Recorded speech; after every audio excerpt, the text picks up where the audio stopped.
বোঝানোর জন্য এখানে কিছু অ্যানিমেশনের সংযোজন করেছি। তোমরা বাম পাশের এই যে ছবিটি দেখতে পাচ্ছ, সেখানে দেয়া আছে কি যে এনার্জিটি বাম দিক থেকে ডান দিকে প্রবাহিত হচ্ছে, এবং এখানে আমরা একটি হাঁসের বাচ্চা দেখতে পাচ্ছি। সে কি করছে? সে উপরে নিচে এরকম ভাবে মুভ করছে। তার মানে তরঙ্গটি একদিক থেকে আরেক দিকে চলে যাচ্ছে, বাট এইখানে যে কণা, এই কণাটি জাস্ট উপরে নিচে মুভ করে। তো এটির ছবিটি আমরা এই এই এই যে ডান পাশের যে অ্যানিমেশনটি, এটি দিয়েও আমরা ভালোভাবে পর্যবেক্ষণ করতে পারি। যেমন ধরো এই কণাটি কিন্তু একটা নির্দিষ্ট দূরত্ব পর্যন্ত, মানে উচ্চতা পর্যন্ত উঠে আবার নিচের দিকে সে কিন্তু নামছে, তাই না? তাহলে এই কণাটি সর্বোচ্চ যে পরিমাণ দূরত্ব এই দিকে উলম্ব বরাবর অতিক্রম করছে, বা কণাটি সর্বোচ্চ যে পরিমাণ দূরত্ব অতিক্রম করছে সাম্য অবস্থান থেকে, তাকে কিন্তু আমরা বলি কি? বিস্তার। এই কণাটিকে খেয়াল করো, দেখো এই কণাটিও কি করছে, যে একটি নির্দিষ্ট হাইট পর্যন্ত উঠছে, আবার নির্দিষ্ট গভীরতা বা নিচের দিকে নির্দিষ্ট দূরত্ব নেমে আসছে। তাহলে এইভাবে কিন্তু প্রত্যেকটি কণাই কিন্তু তার নিজের জায়গা থেকে কি করছে, এই বিস্তার পরিমাণ উপরে উঠছে এবং বিস্তার পরিমাণ নিচে নেমে যাচ্ছে, এবং এইভাবে কণাগুলো বারবার তার কম্পনগুলো সম্পন্ন করে। তাহলে এখান থেকে আমরা একটা সিদ্ধান্তে আসতে পারি যে এটা হচ্ছে অগ্রগামী তরঙ্গের উদাহরণ, এবং অগ্রগামী তরঙ্গের ক্ষেত্রে প্রত্যেকটি কণাই সমান বিস্তার প্রাপ্ত হয়। এরপরে তাহলে প্রথমটি যদি আমার অগ্রগামী তরঙ্গ হয়, তাহলে নিচেরটি হচ্ছে আমার কি? নিচেরটিও একটি অগ্রগামী তরঙ্গ। তো এই তরঙ্গগুলোকে আমরা আসলে দুইটি ভাগে ভাগ করে ফেলি।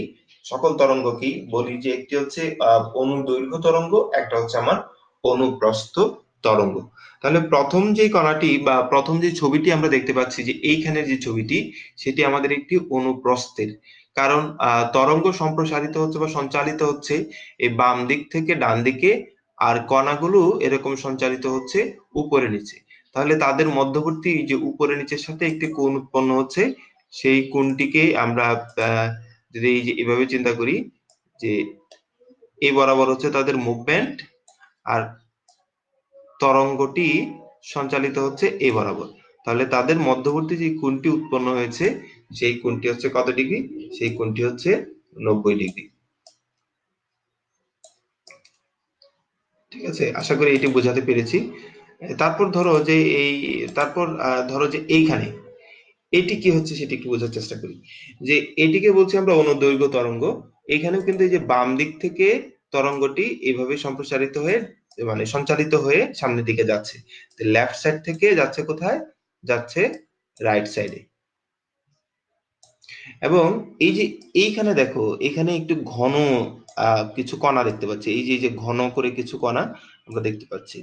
এগুলো আসলে ধরো আমরা যখন কথা বলি, যে আমাদের যে শব্দ, সেটি আসলে বায়ুর মধ্যে উৎপন্ন হচ্ছে, এবং শব্দ ধরো যে এক প্রান্ত থেকে এই যে এই প্রান্ত থেকে মনে করো শব্দটা সৃষ্টি হলো, শব্দটা সৃষ্টি হয়ে আমাদের এই যে এই প্রান্তে এইদিকে গমন করে এই যে এইদিকে আসতো, ধরো যে আমাদের এই যে কানে এসে পৌঁছাচ্ছে। ঠিক আছে, এটি ধরো যে আমাদের কানের অংশ, তো সেখানে এসে পৌঁছাচ্ছে। তাহলে সে কিভাবে যায়, সেই শব্দটি আসলে যাওয়ার পথটা কিরকম সেটি আমরা একটু দেখি। যে সে আসলে যায় এরকম সংকোচন প্রসারণের মধ্য দিয়ে। তো যেখানে আমরা সংকোচন দেখি, তো সেখানে দেখো যে এরকম একটি এই পয়েন্টটি পাওয়া যাচ্ছে। এইখানে একটি সংকোচন দেখতে পাচ্ছি আমরা, এই যে এখানে একটি সংকোচন, এই যে সংকোচন দেখতে পাচ্ছি। তো এখানেও কিন্তু কি হচ্ছে, এই যে আমরা একটি তরঙ্গ শীর্ষ বা এই পাচ্ছি। এখানে কি পাচ্ছি? এই যে একই রকম ভাবে এই বিন্দুগুলো পাচ্ছি। তার মানে একটু খেয়াল করে দেখো, এই এই একটি সংকোচন এবং হচ্ছে এই একটি সংকোচন, এই দুটির মধ্যবর্তী যেই দূরত্বটি, এই যে দূরত্বটি এখানে সৃষ্টি হয়েছে, সেই দূরত্বটিকে কি আমরা কি বলছি? ওয়েভলেন্থ, অর্থাৎ তরঙ্গ দৈর্ঘ্য। তাহলে আমরা নিশ্চয়ই এখন বুঝতে পেরেছি যে অনুপ্রস্থ যে তরঙ্গটি, সেখানে যেরকম আমরা এই আহ এই তরঙ্গ দৈর্ঘ্য, এই যে একটু খেয়াল করো উপরের ছবিটিতে, এই যে এখানে দেখো যে এই বিন্দু থেকে এই বিন্দু পর্যন্ত যে দূরত্ব, সেই দূরত্বকে কিন্তু আমরা কি বলি? আমরা এই বিন্দু থেকে এই বিন্দুটি পর্যন্ত দূরত্বকে বলি তরঙ্গ দৈর্ঘ্য। ঠিক একইভাবে নিচের ছবিটির দিকে যদি আমরা খেয়াল করি, তাহলে এখানেও কিন্তু এই যে অতিক্রান্ত দূরত্ব, এই যে এটি এটি কিন্তু আমাদের ল্যামডা। তাহলে আমরা এতদিন যেই অগ্রগামী তরঙ্গ বা আমরা যেই অনুপ্রস্থ তরঙ্গ দেখছিলাম, সেই তরঙ্গের মধ্যে যে দুটি বিন্দুর সমদশা সম্পন্ন পরপর দুটি বিন্দুর মধ্যবর্তী দূরত্ব যেরকম তরঙ্গ দৈর্ঘ্য হয়, তো ঠিক একইভাবে এই অনুদৈর্ঘ্য যেটি আছে তাদের মধ্যবর্তী দূরত্ব এরকম কি তরঙ্গ দৈর্ঘ্য পাওয়া যাচ্ছে, এবং সেইটি কিরকম, দুটি সংকোচনের মধ্যবর্তী যেই দূরত্ব তাকে আমরা বলছি কি তরঙ্গ দৈর্ঘ্য। তো আশা করি যে এই অংশটি তোমরা বুঝতে পেরেছো।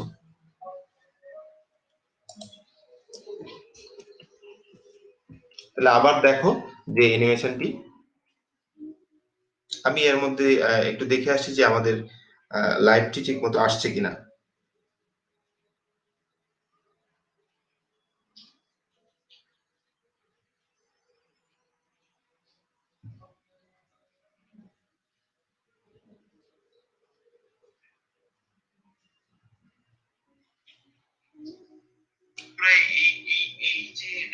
হ্যাঁ, আমরা দেখতে পাচ্ছি।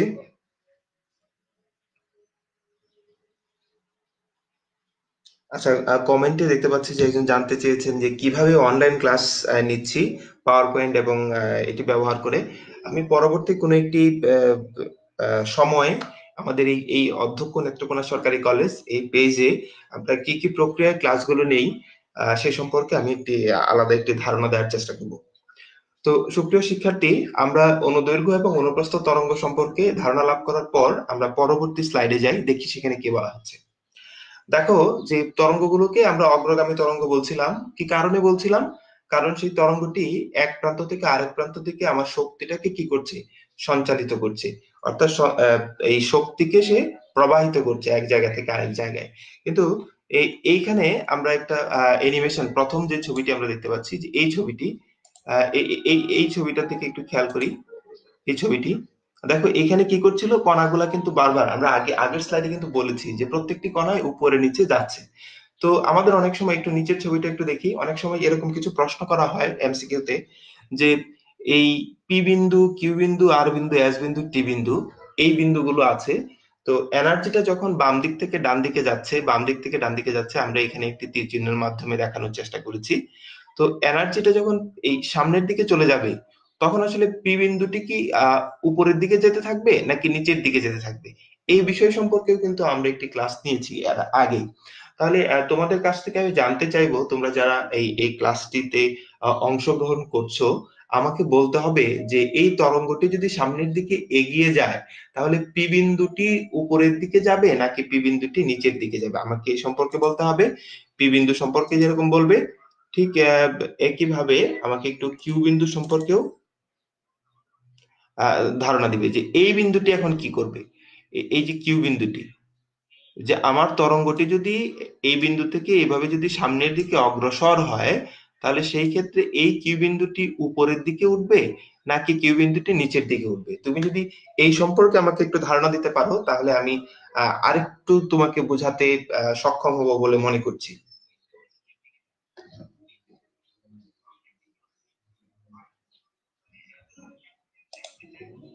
এই বিন্দুটির কথা আমি বলছি।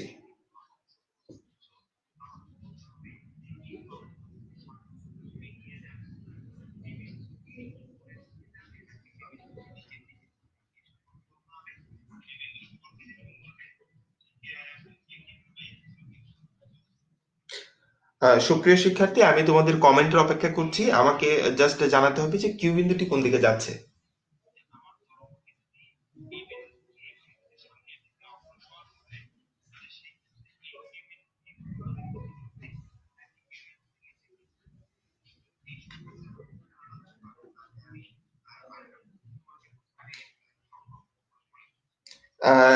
অন্তর চৌধুরী সে উত্তর দিয়েছে যে পি বিন্দুটি যাবে হচ্ছে কোন দিকে, সে বলেছে যে পি বিন্দুটি যাবে হচ্ছে নিচের দিকে। আচ্ছা, এই বিন্দুটি নিচের দিকে নামা শুরু করবে। আর কিউ বিন্দুটি কোন দিকে যাবে, এই যে কিউ বিন্দু, আমরা যে কিউ বিন্দুকে দেখতে পাচ্ছি, এই কিউ বিন্দু কোন দিকে যাবে?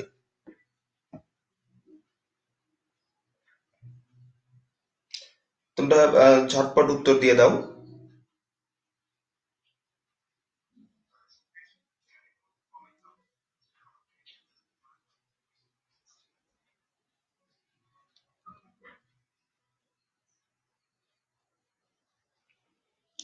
আহ, এর মধ্যে একজন উত্তর দিয়েছে পি স্থির থাকবে, কিউ উপরে উঠবে।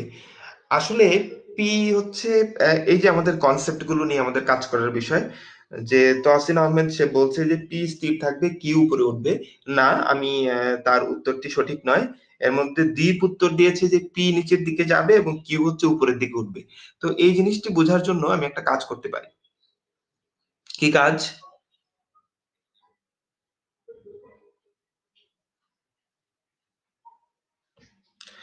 এর মধ্যে অন্তর্য উত্তর দিয়েছে কিউ উপরে যাচ্ছে, তারপর হচ্ছে দিহান উত্তর দিয়েছে, রাহি উত্তর দিয়েছে এবং রামি উত্তর দিয়েছে, এবং সবাই খুব সুন্দর উত্তর দিয়েছে কিউটা উপরে উঠবে। তো এর মধ্যে একজনই শুধু ভুল করেছে, সে বলেছে যে এই যে পি বিন্দুটিকে আমরা দেখতে পাচ্ছি, এই পি বিন্দুটিকে একজন বলেছে স্থির থাকবে। আসলে কি সে স্থির থাকে? সে কিন্তু স্থির থাকে না। আমরা একটু আগের স্লাইডটা যদি একটু দেখে আসি, তাহলে কিন্তু সেটা আমাদের কাছে আরো বেশি ক্লিয়ার হয়ে যাবে। কিরকম? এই এইখানে দেখো যে এই কণাটি কিন্তু একটু যদি আমরা একটু বোঝার চেষ্টা করি, যে এই কণাটি কিন্তু ওই যে উপরে গিয়ে আবার নিচের দিকে নামছে। তার মানে তার সাম্যাবস্থানের দিকে এই পি বিন্দুটি এখানে থাকবে না, স্থির থাকবে না। কারণ পি বিন্দুটি সাম্যাবস্থানের উপরে সবগুলো কণা ছিল। এই সাম্যাবস্থান থেকে সে আসলে পি বিন্দুতে উঠেছিল। এখন সে পি বিন্দু থেকে আস্তে আস্তে কি করবে? নিচের দিকে নামবে। তো এনার্জি যদি চলে যায়, তাহলে পি বিন্দুটা এখন সর্বোচ্চ উচ্চতায় আছে। তো সর্বোচ্চ উচ্চতা কিন্তু তার জন্য চিরস্থায়ী নয়। তাকে এখন কি করতে হবে? নিচের দিকে তার আগের জায়গায় ফেরত যেতে হবে। তখন পি বিন্দুটি নিচের দিকে যাবে, এই কিউ বিন্দুটি আস্তে আস্তে উপরের দিকে উঠবে। এই আর বিন্দু যেটি আছে, সে কি করবে? সেও আস্তে আস্তে দেখা যাবে কি উপরের দিকে উঠছে। এস বিন্দু কি হবে? আমার এখন প্রশ্নটি হচ্ছে এস বিন্দুকে নিয়ে। তোমরা আমাকে এই এস বিন্দু সম্পর্কে ধারণা দাও। এনার্জিটি এই লেফট সাইড থেকে রাইট সাইডের দিকে যাচ্ছে এই অবস্থায়, এই ঠিক এই অবস্থায়, যে এই এস বিন্দুটি কোন দিকে যাবে? সে কি উপরে যাবে নাকি সে নিচে যাবে?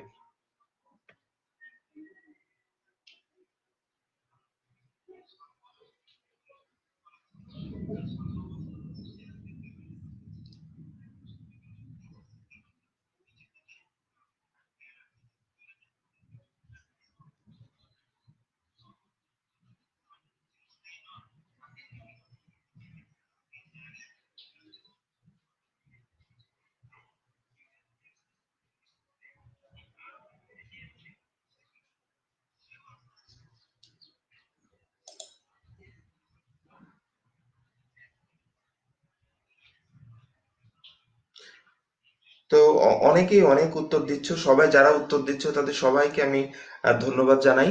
আমাকে এখন শুধু এই যে এস বিন্দু, তোমরা নিচের যে ব্লকটি দেখতে পাচ্ছ বা বক্সটি, সেই বক্সে এস বিন্দু যেটি আছে আমি মার্ক করে দিয়েছি। সেই এস বিন্দুটির অবস্থান কোথায় হবে? সে কি নিচের দিকে যাবে নাকি সে উপরের দিকে যাবে? তুমি যদি এটি বুঝতে পারো, তাহলে এর আগে যে আমরা ক্লাসটা নিয়েছি সেই ক্লাসটি সার্থক হয়েছে বলে আমি মনে করব।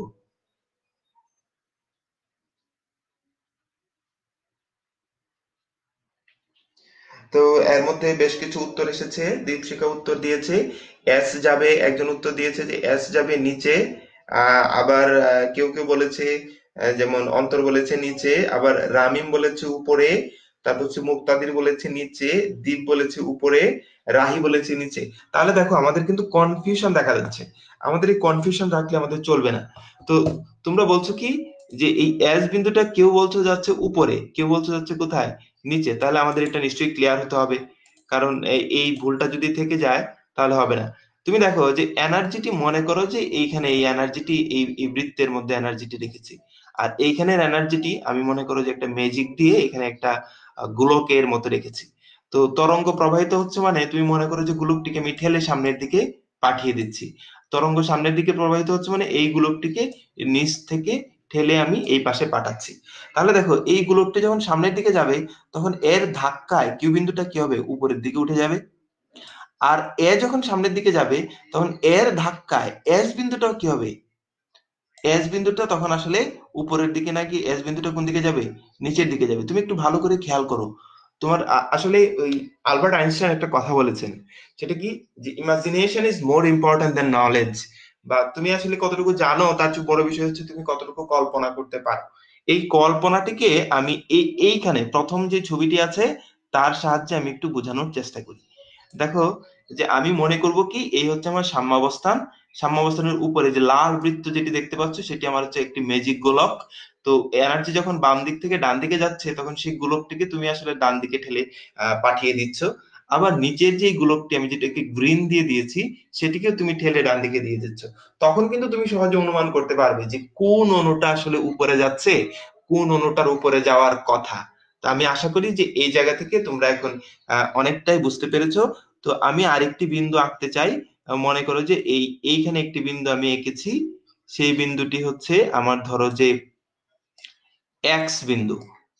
ঠিক আছে, আমি একটি এক্স বিন্দু এঁকেছি। আমাকে তোমরা উত্তর দিবে এই যে এক্স বিন্দুটি কোন দিকে যাচ্ছে, সে কি উপরের দিকে নাকি নিচের দিকে। নিচের যে বক্সটি আমি এঁকেছি সেই বক্সের দিকে তোমরা একটু তাকাও। তাকিয়ে আমি একটি পয়েন্ট করে দিয়েছি যে সেটি আমার এক্স বিন্দু। এনার্জি যখন বাম দিক থেকে ডান দিকে যাবে তখন সেই এক্স বিন্দুটি উপরের দিকে যাবে নাকি নিচের দিকে যাবে।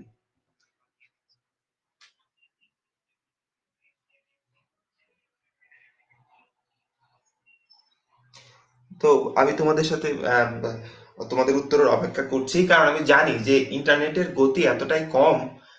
তো আমি যখন কথা বলি তোমার কাছে সেই বক্তব্যটা পৌঁছাতে কিন্তু প্রায় 1 মিনিট সময় লেগে যাচ্ছে।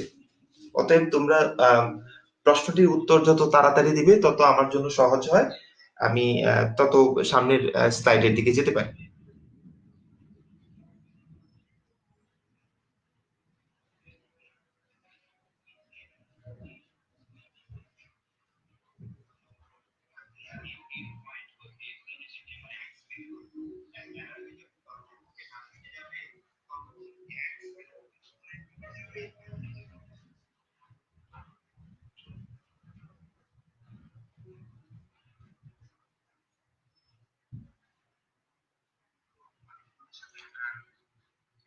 এর মধ্যে উত্তর পেয়ে গেছি। অন্তর চৌধুরী সে বলছে এক্স আসলে কোন দিকে যাবে, উপরের দিকে যাবে। আচ্ছা, আমি তারটা দেখছি। তারপর হচ্ছে তোয়াসিন সে বলছে এক্স উপরের দিকে যাবে, মুক্তাদির বলছে এক্স উপরের দিকে যাবে। তারপর হচ্ছে আহ রাহি বলছে উপরের দিকে যাবে। অরিত্র বলছে উপরের দিকে যাবে। তার মানে মোটামুটি আমরা সবাই বুঝে গেছি সে আসলে যাওয়া উচিত তার কোন দিকে, উপরের দিকে। তো আমরা টেকনিকটা কি বলেছি, একটা ম্যাজিক গোলকের কথা বলেছি। এখানে গোলকটাকে যদি আমি বসিয়ে এই গোলকটাকে যদি আমি ডান দিকে ঠেলে দিই, এই বরাবর যদি ঠেলে দিই, তাহলে দেখো এর ধাক্কায় সে কি করবে, নিচেরটা উপরে উঠে যাচ্ছে। তাহলে আমরা এই টেকনিকটা ব্যবহার করেও কিন্তু অনেক সময় সহজে বলে দিতে পারবো যে কোন কণাটি উপরের দিকে যাচ্ছে বা কোন কণাটি নিচের দিকে নামছে। তো আশা করি এই নিয়ে তোমাদের আর কোনো প্রবলেম হবে না।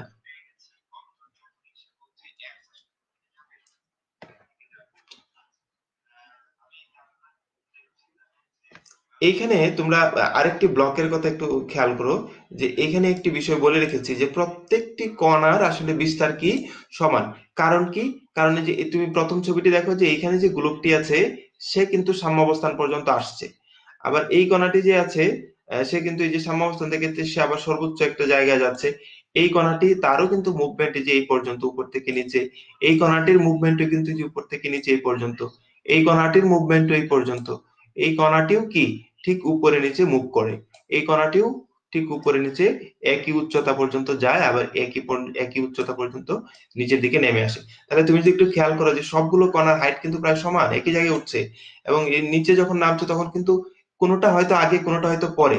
কিন্তু তার মানে কি, যে সাম্য অবস্থান থেকে যদি আমি চিন্তা করি তাহলে সবগুলো কণায় কি হচ্ছে, এই সমান পরিমাণ উপরের দিকে নামছে, সমান পরিমাণ নিচের দিকে নামছে। তাহলে এর যদি আমি অ্যামপ্লিটিউড বা এর যদি আমি কি করি, যে বিস্তার অনুমান করি বা বিস্তার হিসাব করি, তাহলে বলবো যে প্রত্যেকটি কণায় আসলে কি হয়, সমান বিস্তার প্রাপ্ত হয়।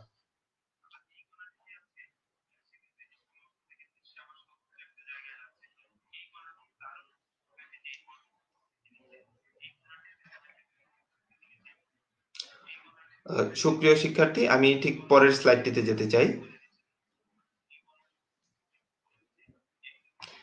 পরের স্লাইডটি হচ্ছে আসলে কি নিয়ে, স্থির তরঙ্গ নিয়ে। তোমরা আসলে ভালো করে একটু তাকিয়ে দেখো অ্যানিমেশনটি কি হচ্ছে আসলে।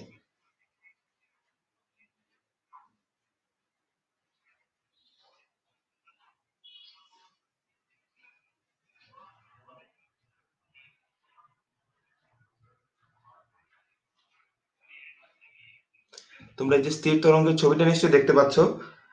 এখানে তোমাদের কিছু বিষয় নিয়ে কথা বলি। দেখো এই তরঙ্গটি তুমি যদি ভালো করে একটু তাকিয়ে দেখো তাহলে মনে হবে সে হচ্ছে কি বাম দিক থেকে ডান দিকে যাচ্ছে। এবং নিচে দ্বিতীয় যে তরঙ্গটি সেটি যদি তুমি তাকিয়ে দেখো তাহলে তুমি দেখবে কি এই যে ডান দিক থেকে বাম দিকে যাচ্ছে। এবং প্রথম যে তরঙ্গটি, সেই তরঙ্গটি যদি বিস্তার চিন্তা করো, এই যে এই পর্যন্ত তার হাইট সাম্যাবস্থান থেকে, এই হচ্ছে তার বিস্তার। দ্বিতীয় তরঙ্গটি যদি চিন্তা করো, তাহলে তার বিস্তারটাও কিন্তু এই যে এই পর্যন্ত, এই হচ্ছে তার সাম্যাবস্থান থেকে।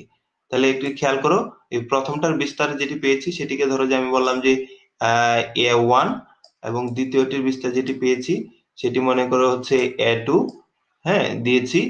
এবং এই 3 নাম্বার ছবিতে যেটি পাচ্ছি তার বিস্তারটা একটু খেয়াল করো, যে তার বিস্তারটা কিন্তু এই লেভেল পর্যন্ত আসছে, এই যে টাচ করে ফেলেছে, তাই না? তাহলে সাম্য অবস্থান থেকে এই যে দূরত্বটা, সে নিশ্চয়ই দূরত্বটা কি A1 এবং A2 থেকে কি হচ্ছে, বড় হচ্ছে। অর্থাৎ এই যে নতুন, এই প্রথম এবং দ্বিতীয়, এই দুটি ছবি বা এই দুটি তরঙ্গ একসাথে হওয়ার ফলে আমার আসলে এই যে তৃতীয় যে ছবিটি দেখতে পাচ্ছি তার সৃষ্টি হচ্ছে। প্রথম দুটি হচ্ছে আমার এই 1 নাম্বার, এই ছবিটি যেটি দেখতে পাচ্ছি সেটি আমার অগ্রগামী তরঙ্গ, এটি একদিকে যাচ্ছে। এটিও আমার একটি অগ্রগামী তরঙ্গ, সে বিপরীত দিকে যাচ্ছে। এবং তাদের বেগ সমান, তাদের বিস্তার সমান। এখানে আমি যে ছবিটা দিয়েছি তার বিস্তার সমান। এবং এই পরবর্তীতে আমি যে 3 নাম্বার ছবিটি পেয়েছি, এই 3 নাম্বার ছবিটি হচ্ছে আসলে কি, 3 নাম্বার ছবিটি হচ্ছে আমার এই যে স্থির তরঙ্গের ছবি। এটি হচ্ছে আমার স্থির তরঙ্গ। কেন একে আমরা স্থির তরঙ্গ বলছি সেই সম্পর্কে যাচ্ছি, একটু বোঝার চেষ্টা করব। দেখো, এর আগে একটু বলে নেই, যেহেতু বিস্তারটা আমরা চোখে দেখতে পাচ্ছি, তো এই যে নতুন বিস্তারটি সৃষ্টি হয়েছে, সেই বিস্তারটি আসলে কার কার সমান, যে A1 আর A2 কে যোগ করে দিলে আমি যেটা পাবো তাদের দুইটার কি হবে, সমান। অর্থাৎ এখন আমরা এই বিস্তারটি দেখতে পাবো, তার মানে বিস্তার এই ক্ষেত্রে দ্বিগুণ হয়ে গেছে প্রায়, মানে সমষ্টি হয়েছে। তো সমষ্টি কি আসলে, একটু ভালো করে খেয়াল করো, যে যেই কণাটি আমার এই বিন্দুটাকে টাচ করছে, এই বিন্দুটাকে টাচ করছে, সে কিন্তু উপর থেকে নিচে নেমে নিচে নেমে এই পর্যন্ত আসছে, দেখো এই যে এই পর্যন্ত আসছে, এই পর্যন্ত আসছে। অর্থাৎ তার কিন্তু সরণ কিন্তু এই যে আহ, এই যে এই পর্যন্ত আসছে, অনেকটা বেশি, তাই না? কণাটার মুভমেন্ট, এই কণাটার মুভমেন্ট তুমি যদি একটু চিন্তা করো, এই যে দেখো কণাটার মুভমেন্ট বাড়ছে। কিন্তু এই পাশে যদি একটু কণাটা চিন্তা করো, এই এই কণাটা, এইখানে একটা কণা আসে, এ কিন্তু আর বেশি উঠছে না, এ কিন্তু এই কণাটা উঠে এই যে নিচে এই পর্যন্ত শেষ। তুমি কি আমার এই ছবিটা দেখতে পাচ্ছ কিনা আমি বলি যে, ছবিটা আমি একটু স্পষ্ট করে দেওয়ার চেষ্টা করি।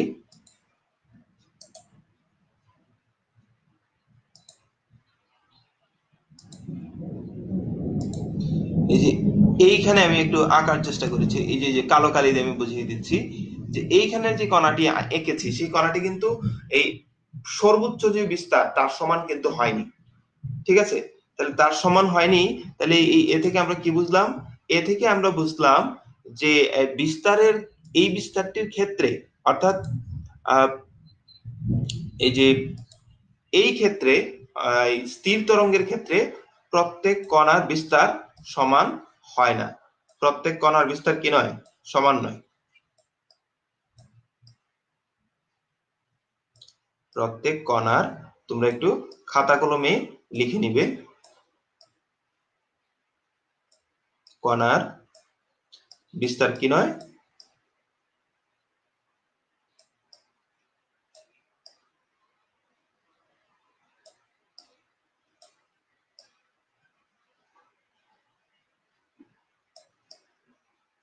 সমান নয়। এবং এইখানে কিন্তু আরেকটা বিষয় দেখার আছে, সেটা হচ্ছে যে এইখানে লেখা আছে যে এই যে নিস্পন্দন বিন্দু, এই যে তোমরা ছবির নিচের অংশটি দেখতে পাচ্ছ, নিস্পন্দন বিন্দু।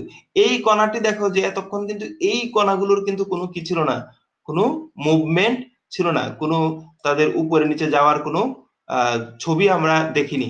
তার মানে হচ্ছে এই বিন্দুগুলোকে সুস্পষ্টভাবে আমরা বলতে পারি কি, এই বিন্দুগুলোর নাম হচ্ছে নিস্পন্দন বিন্দু। অর্থাৎ এদের কোনো স্পন্দন বা কম্পন নেই। আশা করি এটি বোঝাতে পেরেছি। এবং যে বিন্দুটি হচ্ছে সর্বোচ্চ পর্যন্ত উপরে উঠছে, তাকে আমরা দিয়েছি কি, তাকে আমরা বলেছি, এর নাম হচ্ছে সুস্পন্দন বিন্দু। তো আশা করি সুপ্রিয় শিক্ষার্থীরা, যে নিস্পন্দন এবং সুস্পন্দন বিন্দুর বিষয়টা তোমরা বুঝতে পেরেছো।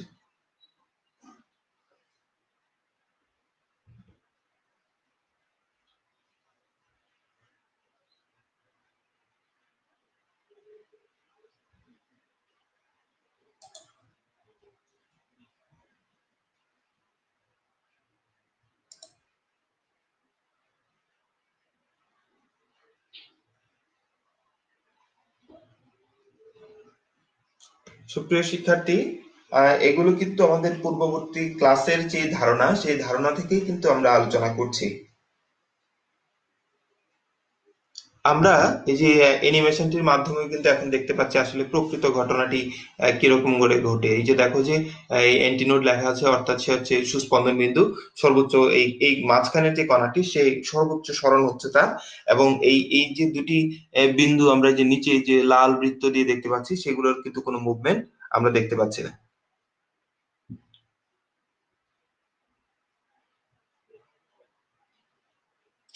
ঠিক আছে, তাহলে এই যে আমরা যে সিদ্ধান্তটিতে চূড়ান্ত ভাবে এসেছিলাম, সেই সিদ্ধান্তটিতে নিশ্চয়ই আমরা এখন ক্লিয়ার হয়েছি যে এই প্রত্যেক কণার বিস্তার আসলে কি নয়, সমান নয়, এবং কিছু কিছু কণার বিস্তার তো একেবারেই নেই। যে এই যেমন এই কণাটার বিস্তার বা অ্যামপ্লিটিউড যেটাই বলি, এর মান কত, শূন্য। তো এইগুলা যেন আমাদের আর ভুল না হয়। এবং এখানে আরেকটা বিষয় একটু বলে রাখি যে এই যে দুইটি এই বিন্দু এবং এই যে খেয়াল করো, আমি একটু সবগুলো মুছে দেই। এই যে দেখো যে এই বিন্দুটার নাম হচ্ছে কি নিস্পন্দন বিন্দু, এই বিন্দুটার নাম হচ্ছে কি নিস্পন্দন বিন্দু। আচ্ছা, এই দুটি নিস্পন্দন বিন্দুর মধ্যবর্তী দূরত্বকে তুমি কি বলবে ইন টার্মস অফ ল্যামডা, অর্থাৎ ল্যামডা দিয়ে যদি বলো তাহলে এটি কত ল্যামডা, মানে এই দুটি নিস্পন্দন বিন্দু আমরা দেখেছি সেটিকে আমরা কত ল্যামডা বলতে পারি, কত ল্যামডা? আমাকে এই প্রশ্নটির উত্তর দাও। এগুলো সব পূর্ববর্তী ক্লাসের ধারণা আমরা ব্যাখ্যা করেছি।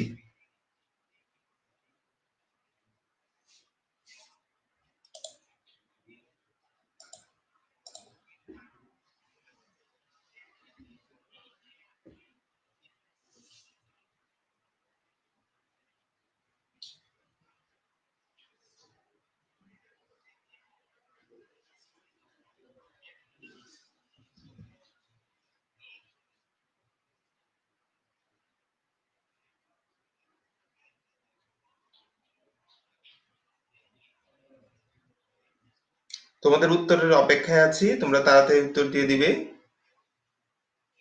দুটি নিস্পন্দন বিন্দুর মধ্যবর্তী দূরত্বটি আসলে কত ল্যামডা, তার অপেক্ষায় আছি আমি।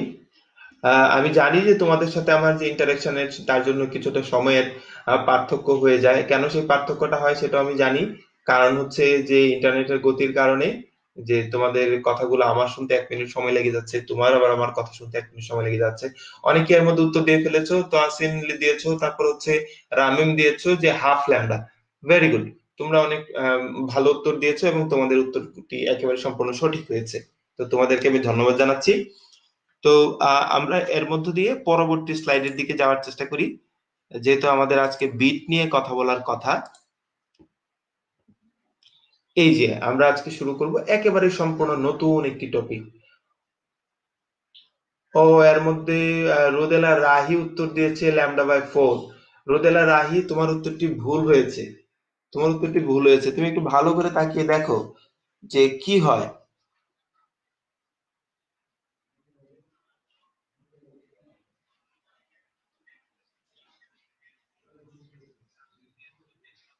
আমি একটু এই যে রুদেলা রাহি, তুমি যে ভুলটি করেছো সেটি কেন হয়েছে আমি একটু ব্যাখ্যা করি। যে তুমি যে ছবিটি চিন্তা করছিলে সেই ছবিটি আসলে কিরকম, দেখো, তোমার জন্য আমি এঁকে দিচ্ছি। যে আসলে যে আমরা এর আগের ক্লাসে যখন আমরা বোর্ডে লিখেছিলাম বা এঁকেছিলাম, তখন তার ছবিটি আমরা দেখেছিলাম যে এইরকম, অর্থাৎ এই একটি তরঙ্গ এবং পাশাপাশি হচ্ছে তার আরো একটি যে তরঙ্গ সেটি হচ্ছে বিপরীত দিক থেকে আসছে বিপরীত দিক থেকে। আমি আঁকার তাকে এই যে এরকম উল্টা করে আঁকলাম, ধরো যে এরকম এসেছিল, তাই তো? তো তখন তুমি যেটি করেছিলে,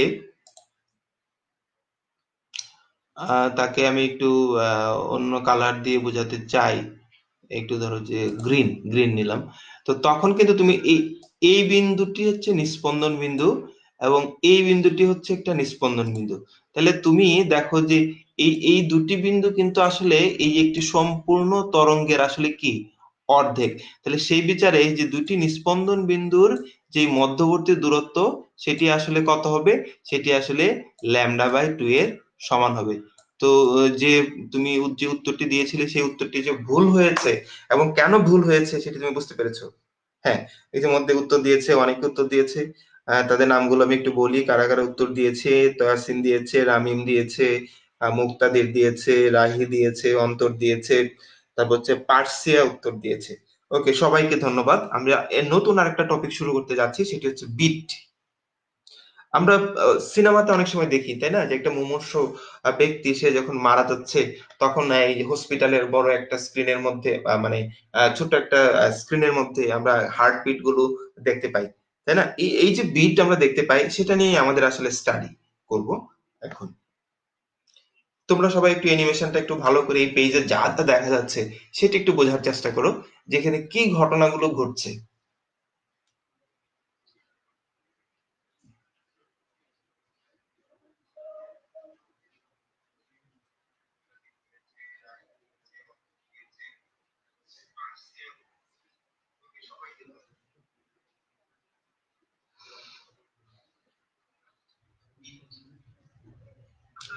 ওকে, একটু বিট সম্পর্কে বলি, যে বিট হওয়ার জন্য আমরা আসলে এখানে দুটি তরঙ্গের প্রথম যেই বক্সটি আছে, সেই বক্সের দিকে একটু তাকাই, যে আমরা এখন এই একটু কালারটা চেঞ্জ করে নিই।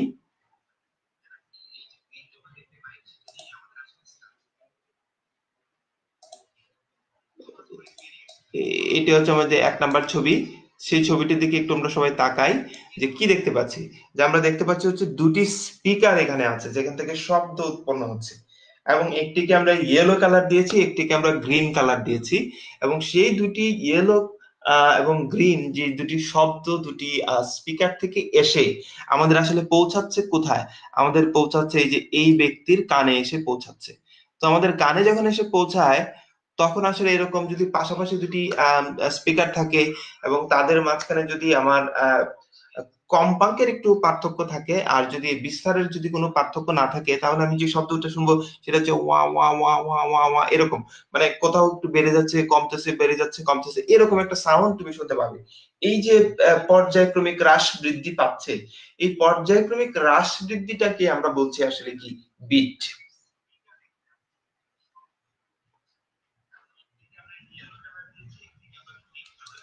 তো সুপ্রিয় শিক্ষার্থী, আবার আমরা এই টপিকে আসি।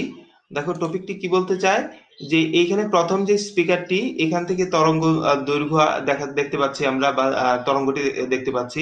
দ্বিতীয়টির তরঙ্গ আমরা দেখতে পাচ্ছি, তারা এখানে আসে একটি পিঙ্ক কালারের একটি আহ, বড়, যেটি বিট আসলে কম্বাইন কম্বাইন হওয়ার পর যেটি আমরা পেয়েছি সেটি আমরা দেখতে পাচ্ছি। এবং এই ব্যক্তির কানে কিন্তু যখন পৌঁছাচ্ছে, তখন কিন্তু সে কম্বাইন হয়ে পৌঁছাচ্ছে, আলাদা আলাদা তার কোনো অস্তিত্ব থাকছে না। তখন আমরা সেই শব্দটাকে ওয়া ওয়া ওয়া ওয়া ওয়া এরকম শুনতে পাই। ঠিক আছে? তো এটি আসলে কেন হয়, এটি আসলে এখানে একটু ব্যতিচারের বিষয় আছে, তোমরা সেটি সম্পর্কে ব্যতিচার যখন পড়ানো হবে সেই জায়গায় তুমি জানতে পারবে। তো আমি একটু এখানে এই ছবিটা দেখে একটু বোঝার চেষ্টা করি। যে দেখো, যে প্রথমের যে তরঙ্গটি হচ্ছে এরকম একটি তরঙ্গ, এই তরঙ্গ এই সাথে আরো এই তরঙ্গটির যে মাঝখানে আছে তার বিস্তার মনে করো, এর সাথে আরো একটি তরঙ্গ আমরা এখানে, দুটি তরঙ্গ ভিন্ন ভিন্ন রকম। এখন এটি যখন কম্বাইন করতে হবে, তখন তোমরা নিশ্চয়ই যে উপরিপাতনের যে নীতি, সেই নীতি অনুযায়ী জানো যে তখন এই যে কোথাও বেড়ে যাবে, কোথাও কি হবে, হ্রাস বৃদ্ধির এই ঘটনাটি ঘটবে। এবং এই ঘটনাটি ঘটে কি নীতি অনুযায়ী? যে উপরিপাতনের যে নীতি আমরা পড়েছিলাম আগের ক্লাসে, সেই উপরিপাতন নীতি অনুযায়ী এই বিষয়টি ঘটছে।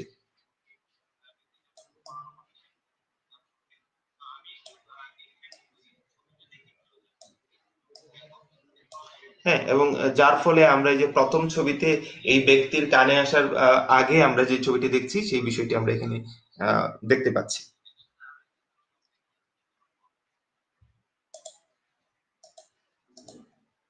তো আবার আমরা অ্যানিমেশনটি একটু দেখার চেষ্টা করি, যে দেখো ডান পাশের ছবিটি দেখো, যে ডান পাশের ছবিটি যেটি আছে, সেই ডান পাশের ছবিতে কি হচ্ছে, যে একই দিকে যাচ্ছে। এটা কিন্তু ওই যে স্থির তরঙ্গের মতো না, স্থির তরঙ্গ কিন্তু সেটা দুটি তরঙ্গ ছিল, কিন্তু তারা বিপরীত দিকে ছিল। আর এই বিটের ক্ষেত্রে দেখো কি হচ্ছে, দুটি অগ্রগামী তরঙ্গ, কিন্তু দুটি যাচ্ছে কিন্তু একই দিকে, তাদের মধ্যে কম্পাঙ্কের পার্থক্য আছে। অর্থাৎ এই প্রথম ছবির যে কম্পাঙ্ক, এই এদের মধ্যে পার্থক্যটা আসলে কিসের? কম্পাঙ্কের পার্থক্য আছে। তো এই শব্দটি কিন্তু খুব ইম্পর্টেন্ট, কম্পাঙ্কের পার্থক্য।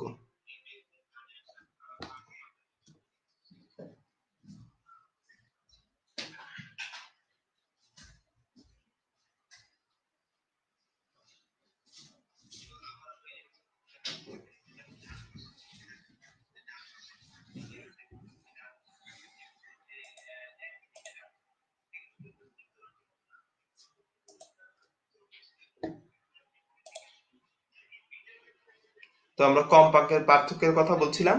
তো কম্পাঙ্কের পার্থক্যটি আমরা একটু এখানে দেখার চেষ্টা করি। এই হচ্ছে আমার সেই কম্পাঙ্কের পার্থক্য, অর্থাৎ আমি যে নিচের যে ছবিটি আঁকার চেষ্টা করেছি, তো সেই ছবিতে একটু খেয়াল করে দেখো যে দুটি সুরশলাকা দেখতে পাচ্ছি আমরা। এটা আবার সুরশলাকাটি একটু দেখার চেষ্টা করি যে সুরশলাকাটি কিরকম। এই যে দেখো যে এই যে একটি সুরশলাকা, এই একটি সুরশলাকা।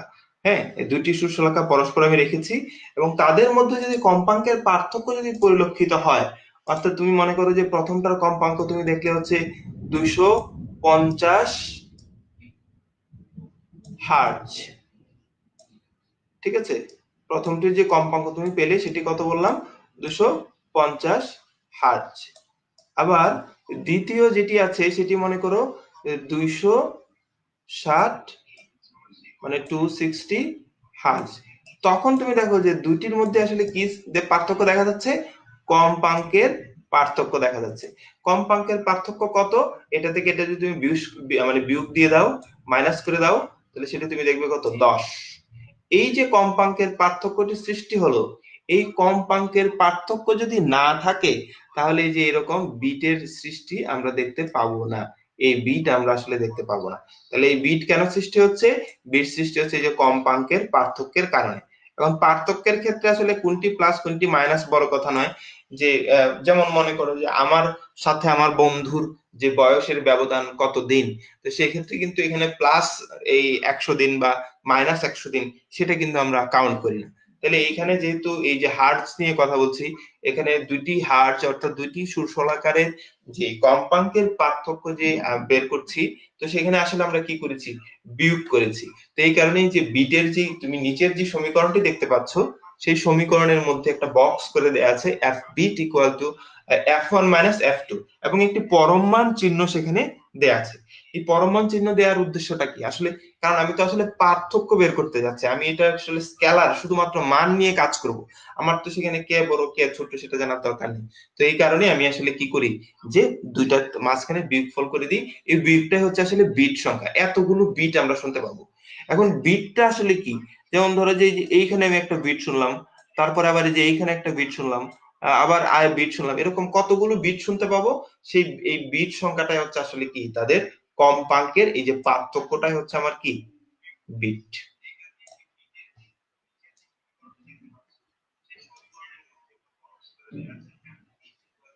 তো আশা করছি যে বিট সংক্রান্ত বিষয়টি, অর্থাৎ বিট কি ধরনের তরঙ্গ নিয়ে সৃষ্টি হয়, বিট সৃষ্টি হওয়ার পর শব্দটা আসলে কেমন শুনি, এবং বিট সৃষ্টি হওয়ার জন্য মূলত দায়ী যে কম্পাঙ্কের পার্থক্য, এই বিষয়টা আমরা বুঝতে পেরেছি।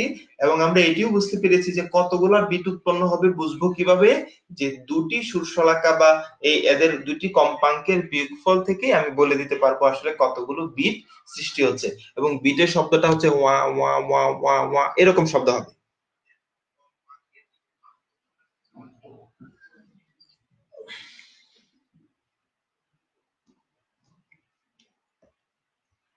তো সুপ্রিয় শিক্ষার্থী, যে পরের স্লাইডটিতে একটু যাই। এখানে দেখো যে আমাদের অঙ্ক করতে হয়, অঙ্ক করতে গিয়ে প্রায়ই আমরা অসুবিধায় পড়ি। দেখো টাইটেলটি কি দেওয়া হচ্ছে, যে বিট ব্যবহার করে আমরা বিট সংখ্যাকে ব্যবহার করব, কতগুলা বিট উৎপন্ন হয়েছে সেটা ব্যবহার করব। বিট সংখ্যাকে তুমি চাইলে এই ক্যাপিটাল এন দিয়েও লিখতে পারো, কোনো অসুবিধা নেই। ঠিক আছে, বিটের যে কতগুলা বিট উৎপন্ন হয়েছে তুমি তাকে যে এন এন দিয়েও লিখতে পারো, যে এফ এর জায়গায় আমি চাইলে এখানে এনও কি করতে পারি? বসিয়ে দিতে পারি। আর অজানা কম্পাঙ্ক, তাহলে আসলে এখানে দুইটি কম্পাঙ্ক নিয়ে কাজ করতে হয়। একটি হচ্ছে জানা কম্পাঙ্ক, একটি হচ্ছে অজানা কম্পাঙ্ক। তো আমি মনে করি যে আমার জানা কম্পাঙ্ক এবং অজানা কম্পাঙ্ক, জানা কম্পাঙ্কটি মনে করা হচ্ছে F1, অজানা কম্পাঙ্কটি মনে করা হচ্ছে আমার F2। ঠিক আছে, তাহলে এদের যে বিয়োগফল, সেই বিয়োগফল ইকুয়াল টু আমি কি লিখতে পারি?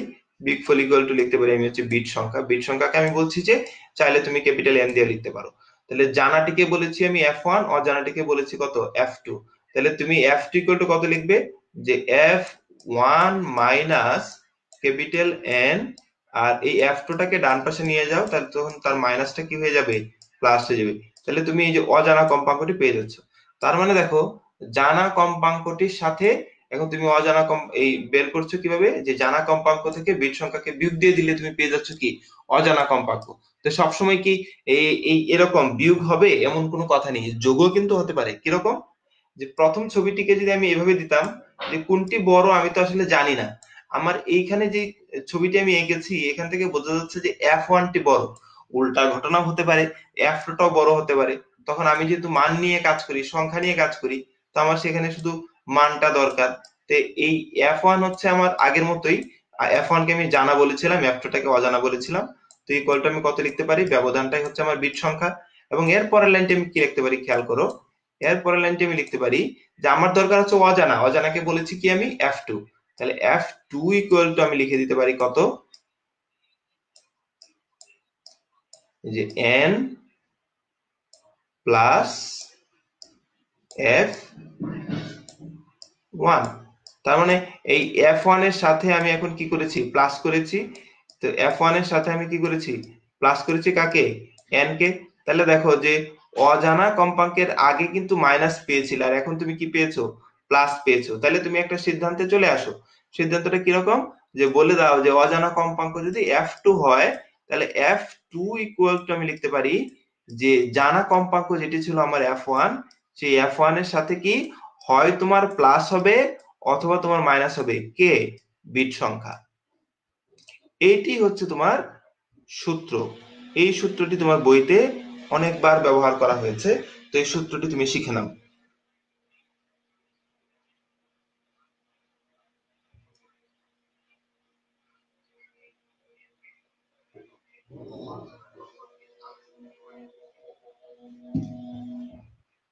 তো আমরা যে বিটের যে অজানা কম্পাঙ্ক নির্ণয়ের জন্য যে সূত্রটি ব্যবহার করব, সেই সূত্রটি শিখে ফেলেছি। তো এই সূত্রটি ব্যবহার করে যে নিচের বক্সটি খেয়াল করো, যে অজানা কম্পাঙ্ক ব্যবহার করে, যে অজানা কম্পাঙ্ক ব্যবহার করব আমরা কিভাবে, ম্যাজিক কাঠি দিয়ে। এটি আমার মনে হয় যে একটি সবসময় আসলে টেকনিকের দিকে যেতে হয়, একটা কঠিন করে বিষয় না বুঝে আমরা যত সহজ করে বুঝতে পারি, আমাদের নিজেদের মনে রাখা সহজ, আমরা আরেকজনকে সহজে সেটি বোঝাতেও পারবো। তাহলে ম্যাজিক কাঠি বিষয়টা আসলে কি একটু বলি। ধরো যে এই ছবিটি তোমরা যেটি দেখতে পাচ্ছ, যে সুশলাকারের ছবি দেখতে পাচ্ছ, যে প্রথমটির কম্পাঙ্ক মনে করো হচ্ছে, জানো তুমি সেটি কত, সেটি হচ্ছে 250 হার্জ। এটা তুমি জানো। তো জানাটাকে তুমি বললে কত, F1 দিলে তুমি জানাটা, ঠিক আছে। আর অজানাটা এই F2টা কত, সে F2টা তুমি জানো না,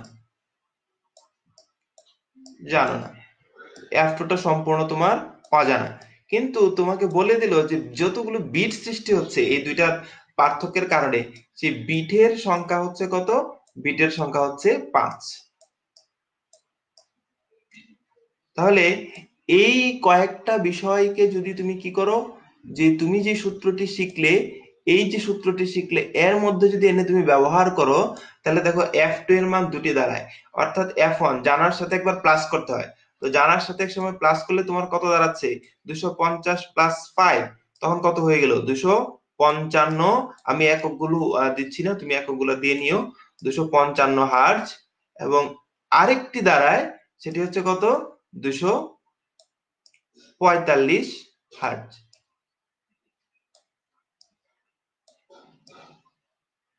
এই হচ্ছে আমার দুটি উত্তর। এখন এই দুটি উত্তরের মধ্যে আমাদের কি কোনটি সঠিক সেটি যাচাই করতে হবে। এই দুটি উত্তরের মধ্যে একটি জিনিসের তো দুটি উত্তর হবে না, একটি উত্তরই হবে। যে কোন উত্তরটি আসলে সঠিক সেই সম্পর্কে আমি একটু ধারণা দেব। তার মধ্যে আমাকে একটু জানাও যে এই পর্যন্ত তোমরা বুঝেছো কিনা, কোনো প্রশ্ন আছে কিনা। আমি তোমাদের উত্তরের অপেক্ষায় আছি।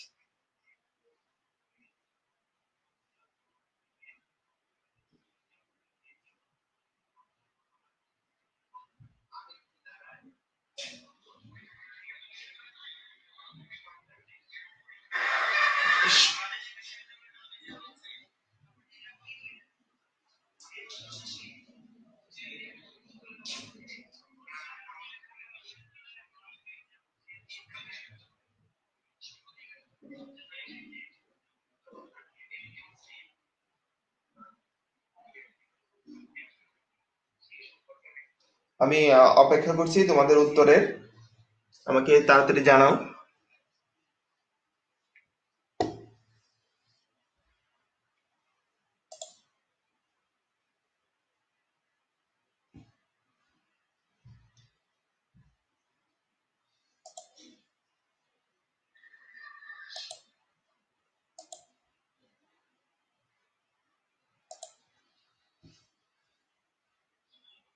হ্যাঁ, উত্তর দিচ্ছ যে বুঝেছি স্যার। অন্তর উত্তর দিচ্ছে ক্লিয়ার স্যার। তো আশা করছি যে তোমরা এই পর্যন্ত ক্লিয়ার হয়েছো। তাহলে এখন একটু ম্যাজিক কাঠিটা কিন্তু খুব ইম্পর্টেন্ট। আমি যখন মানে কলেজে পড়তাম তখন আমি সেই ইন্টারমিডিয়েটে থাকতে এটা শিখেছিলাম। তো আমি আজকে তোমাদের সেই জিনিসটা শিখিয়ে দিতে চাই। সুপ্রিয় শিক্ষার্থী, খেয়াল করো, এই বক্সটি তুমি খাতা কলমে নিয়ে তুমি লিখে নাও। তো এটা কিরকম, যে এই যে আমি একটু মুছে দিই বিষয়গুলো সবগুলো, যে আমরা ইতিমধ্যে দুটি উত্তর পেয়েছি। একটি হচ্ছে কত, 255 হার্জ। আরেকটি হচ্ছে 200 কত, 245 হার্জ। এইখানে দেখো যে নিচের যে বক্সটি, সেখানে যে ম্যাজিক কাঠির কথা বলেছি, যে এর উপরে ধরো যে এই এই জায়গাতে আমার দুটি সুরশলাকা আছে। তো এই একটি সুরশলাকার সম্পর্কে আমি জানি, আর একটি সম্পর্কে জানি না। এর উপরে যদি আমি ভর যুক্ত করি, মনে করো কোনো কারণে আমি এর উপরে কি করলাম, ভর যুক্ত করলাম। তো ভর যুক্ত করলে তখন কিন্তু তার যে কম্পাঙ্ক, সেই কম্পাঙ্কের আসলে কি হয়ে যাবে, পরিবর্তন হয়ে যাবে।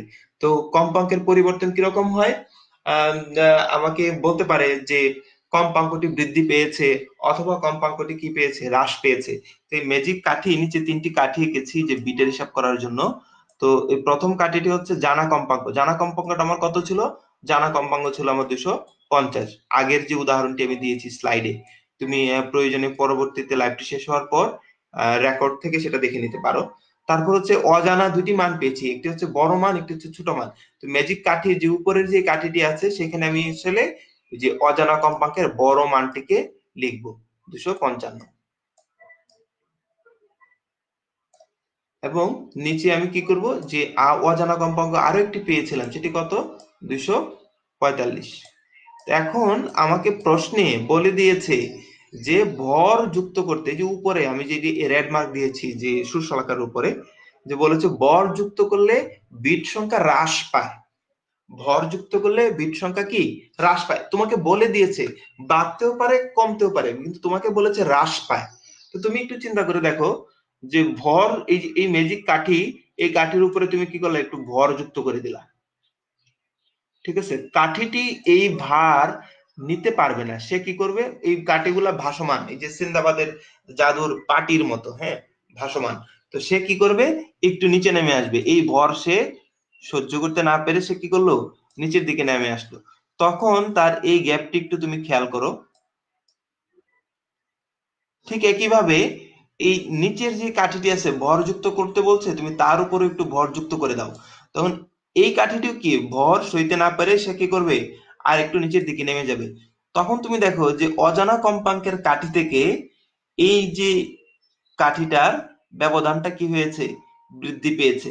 আর এই ব্যবধানগুলোর আমি নাম দিয়েছি কি, বিট।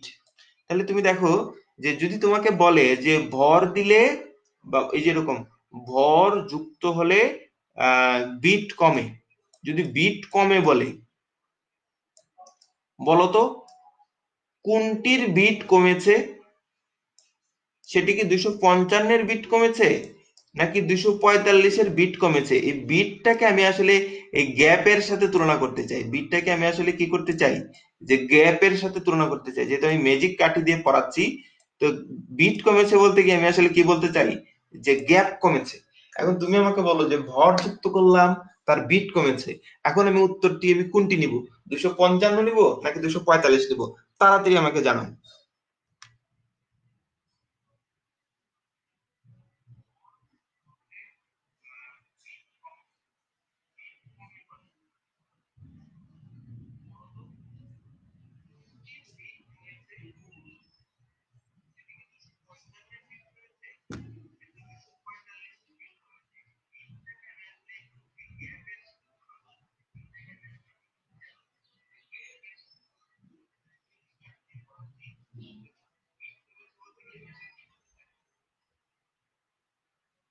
আমাকে তাড়াতাড়ি জানাও।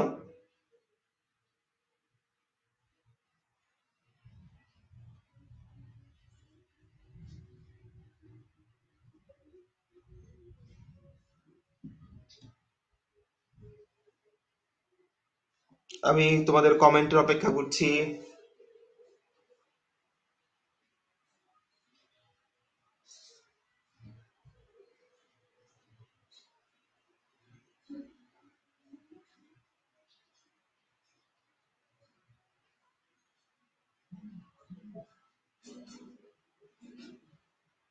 এখন পর্যন্ত আমি উত্তর দেখতে পাচ্ছি না। আমি জানি যে ইন্টারনেটের গতির কারণে তো আমার সাথে আমার শিক্ষার্থীদের যে সময়ের একটা পার্থক্য হচ্ছে। এর মধ্যে উত্তর পেয়ে গেছি যে তোয়াসিন আহমেদ বলছে 255, এর গ্যাপটা কমেছে। আবার রুদেলা রাহি সে বলেছে 245। রাহি তুমি আবারও ভুল করেছো। মুক্তাদির তুমিও ভুল করেছো। পারিসা তোমারটা ঠিক আছে। তারপর হচ্ছে রামিম তোমারটা ঠিক আছে। মুক্তাদির তারপর সঠিক উত্তর দিয়েছো। ঠিক আছে। তা আমি বলেছিলাম কি ভর যুক্ত করলে, যে এই যে দেখো যে ভর যুক্ত করার কারণে আমার আসলে কি হয়েছে, বিট কমেছে। আর বিটটাকে আমি কিভাবে বলছি, বিটটাকে বলছি গ্যাপ কমেছে। তাহলে দেখো যে এইখানে এসে এই জায়গার গ্যাপটা বেশি নাকি এই যে এই জায়গার গ্যাপ বেশি। ম্যাজিক কাঠি উপরেরটিকে আমি সবসময় বড় মান দিয়েছি, আর নিচেরটিকে আমি দিয়েছি কি ছোট মান। তাহলে সেখান থেকে কিন্তু আমি বলে দিতে পারছি যে গ্যাপ কোনটির বেড়েছে। তো সেখান থেকে আমি সিদ্ধান্তে পৌঁছে যাব যে আমার আহ বিটের সংখ্যাটা বেড়ে গেল, মানে হচ্ছে গ্যাপের সংখ্যা মানে পরিমাণটা বেড়ে গেল কিনা। এই জায়গাটা যদি তুমি ক্লিয়ার হতে পারো, তাহলে তুমি অনেক বেশি আত্মবিশ্বাসের সাথে চ্যাপ্টারটা পড়তে পারবে। এবং এটা তোমার খুব কাজে দেয়। ভর্তি পরীক্ষা থেকে শুরু করে তোমার আহ, এই এইচএসসি পরীক্ষা, সব জায়গায় কিন্তু বিট থেকে কোনো না কোনো প্রশ্ন তুমি পাবে। আমি আশা করি যে তুমি এই ম্যাজিক কাঠির ধারণাটা যদি তুমি নিজের মধ্যে ধারণ করো, তাহলে তুমি মানে অনুভব করো বা বুঝতে পারো, তাহলে তোমার এই এই প্রবলেমটা নিয়ে আর কোনো অসুবিধা হবে বলে আমি মনে করছি না।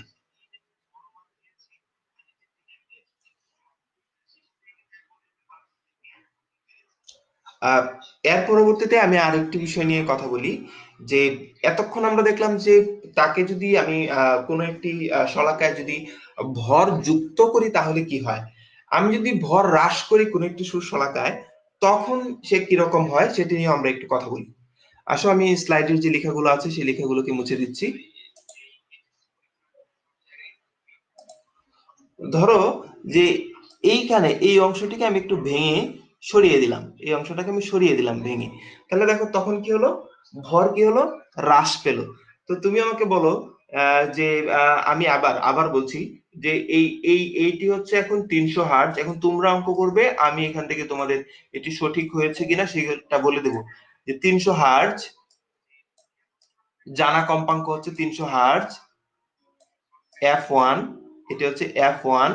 তোমরা সবাই উত্তর দিবে, আমি বসে বসে তোমাদের এটা দেখবো, চেক করবো।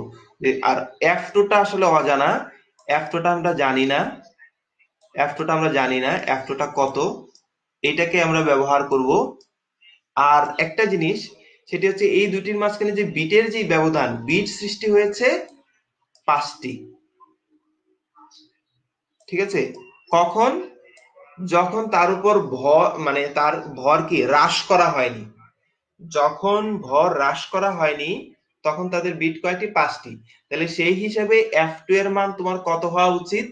একজন বলবে হয়তো 305 হওয়া উচিত, আরেকজন হয়তো বলবে কত হওয়া উচিত, যে 295 হওয়া উচিত।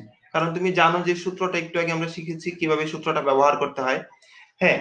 তো এই দুইটার মধ্যে উত্তর, তা আমি বড় মানটাকে লিখবো হচ্ছে উপরের কাঠিতে। উপরের কাঠিতে কত লিখবো, 305। এই যে ম্যাজিক বক্সে বা ম্যাজিক কাঠিতে চলে যাচ্ছি, 305।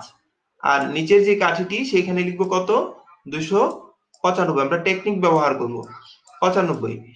আগে যখন ভর তুমি যুক্ত করেছিলে তখন কাঠিটি কি হয়েছিল, নিচের দিকে নেমে এসেছিল। আর এখন তুমি কি করলো, এই যে এটাকে ভেঙে তুমি কি করলে, ভর হ্রাস করলে। এখন কাঠিটি কোন দিকে যাবে, নিশ্চয়ই কাঠিটি কি হবে, উপরের দিকে উঠে যাবে। উপরেরটা যেরকম অজানা কাঠি, নিচের কাঠিটাও কি অজানা কাঠি, সেও কি করবে, উপরের দিকে উঠে যাবে। এখন আমাদের প্রশ্নে বলেছে যে ভর হ্রাস করলে,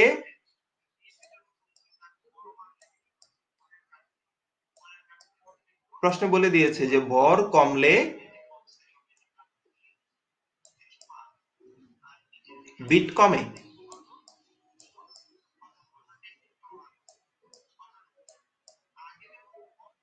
এই শর্তে আমাকে বলো যে উত্তর আসলে তোমার কোনটি হবে।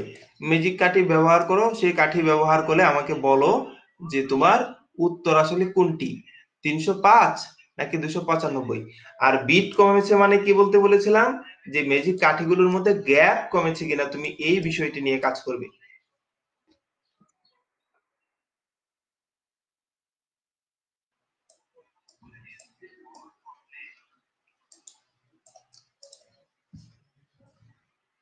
তো এর মধ্যে বেশ কিছু উত্তর পেয়েছি। সে তাহসিন বলছে 295, রামিম বলেছে 295, তারপর হচ্ছে এনায়েত বলেছে 295, এবং বাকিদের গুলো আমি আসলে দেখতে চাই যে তারা তারা কি উত্তর দেয়।